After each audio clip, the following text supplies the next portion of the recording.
Praise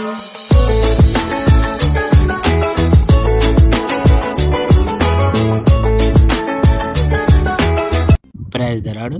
ప్రభువైన యేసుక్రీస్తు వారు ఈరోజు మనకు అందిస్తున్నటువంటి వాగ్దానం సామెతలు 30వ అధ్యాయం 25వ వచనం. జ్ఞానము గలవి వేసవిలో తమ ఆహారమును సిద్ధపరచుకొనెను. కొందరు మనుషులు వారి తండ్రులకు విరోధంగా మాట్లాడతారు మరియు వారి తల్లులను గౌరవించారు. కొందరు చాలా మంచి వాళ్ళం అనుకుంటారు, కానీ వారు చాలా చెడ్డవాళ్ళు. కొంతమంది చాలా మంచి వాళ్ళం అనుకుంటారు, వారు ఇతరుల కంటే చాలా మంచి వాళ్ళు అనుకుంటారు. ఖడ్గ లాంటి పళ్ళు ఉన్నవారు కొందరు ఉంటారు, వారి దవడలు కత్తుల్లా ఉంటాయి.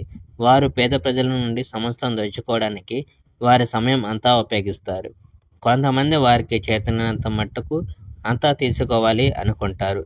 నాకివ్వు నాకివ్వు నాకివ్వు అని అనడం మాత్రమే వారు చెప్పేది అంతా. ఎన్నటికీ తృప్తి పడనివి 3 ఉన్నాయి. వాస్తవానికి సరిపడినంత ఎన్నడూ లేనివి 4 ఉన్నాయి. చావు స్థలం, పిల్లలు లేని స్త్రీ, వర్షం కావలసిన బీడుభూమి, వారించజాలని వేడినిప్పు. తన తండ్రిని ఎగతాళి చేసే మనిషి, తన తల్లికి లోబడిన మనిషి ఎవడైనా సరే శిక్షింపబడతారు.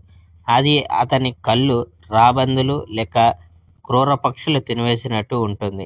నేను గ్రహించేందుకు కష్టతరమైనవి 3 సంగతులు ఉన్నాయి. వాస్తవానికి నేను గ్రహించినవి 4 సంగతులు ఉన్నాయి.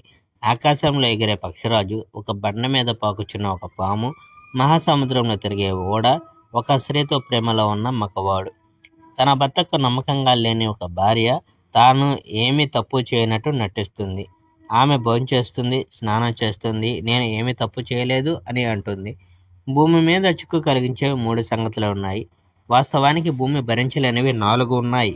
రాజైన ఒక సేవకుడు, తనకి కావలసిన అన్ని కలిగి ఉన్న ఒక బుద్ధిహీనుడు, దేశంతో పూర్తిగా నిండిపోయిన ఒక భర్తను పొందగలిగిన స్త్రీ, ఏ స్త్రీ దగ్గర సేవ చేస్తుందో ఆ స్త్రీ మీద అధికారిగా అయిన దాసి.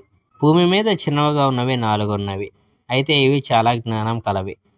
చీమలు చిన్నవి, బలహీనమైనవి, కానీ అవి వేసవికాలం అంత ఆహారం నిల్వ చేసుకుంటాయి. కుందేళ్ళు చిన్న జంతువులు, కానీ అది బండల్లో నివాసం ఏర్పాటు చేసుకోగలుగుతుంది. మిడతలకు రాజు లేడు, కానీ అవన్నీ కలిసికట్టుగా పనిచేయగలుగుతున్నాయి. బలులు నీవు చేత్తో పట్టుకోగలిగినంత చిన్నవి, కానీ అవి రాజుల గృహాల్లో నివసించడం నీవు చూడగలవు. నడుస్తున్నప్పుడు ముఖ్యమైనవిగా కనిపించేవి 3 ఉన్నాయి, నిజానికి 4 ఉన్నాయి. సింహం జంతువుల కల్లా చాలా బలమైనది, అది దేనికి భయపడదు. చాలా గర్వంగా నడిచే కోడిపుంజు, ఒక మేకపోతు, తన ప్రజల మధ్య ఉన్న రాజు. నీవు తెలివితక్కువ వాడవై ఉండి ఇతరుల కంటే నీవే మంచివాడవని తలిస్తే, మరి నీవు దుర్మార్గాన్ని తలపెడితే నీవు ఆగిపోయి నీవు చేస్తున్న దాని గురించి ఆలోచించాలి. ఒక మనిషి పాలను చిలికి వెన్న చేస్తాడు, ఒకడు మరొకని ముక్కు మీద కొడితే రక్తం వస్తుంది. అదేవిధంగా నీవు ప్రజలకు కోపం పుట్టిస్తే నీవు చిక్కు కలిగిస్తావు. Praise the Lord. May God bless our India.